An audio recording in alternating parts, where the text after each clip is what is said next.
Ready. आजी हां, ही कुठली भाजी आहे? हे आळू आहे. आळू तेरी म्हणतात. मी गावाला गेले होते ना, तर ते हां. गावावरनं आणली. मग आता त्याला मी अशी साफ केली छान. हे बघ, त्याचे त्याचे दोरे काढले आणि साफ केली. आणि मी आता ते कापते आणि आपण संध्याकाळी त्याची भाजी करू. आणि हे बघ, आजी भाजी कशी लागते? सुंदर लागते भाजी बाबू. हे बघ मी कसं, हे बघ खाली बघ कसे मी गुंडाळते बघ. असे त्याची रोळ करून गुंडाळायचे असतात आणि मग ते कापायचे आणि नंतर मग आपण संध्याकाळी शिजवू. मी गावाला गेले होते ना, गावावरनं आणली तेरी.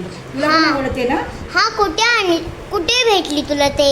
आपल्या तेरी आपल्या घरी होती, ती मी आणली. तू ती आणलीस? हां, आणि मग संध्याकाळी भाजी करू. आता मी कापून ठेवते. हे बघ कापते कशी बारीक, एकदम बारीक कापले की पण चांगली शिजते ना.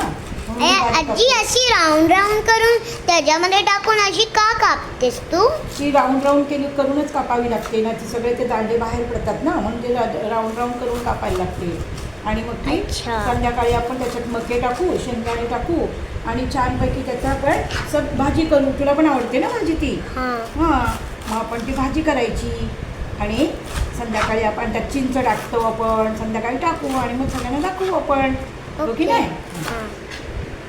मंडळी, आमची तेरी झाली. या सगळ्यांनी जेवायला. मके टाकलेत आणि शेंगदाणे टाकलेत. सगळ्यांनी जेवायला या.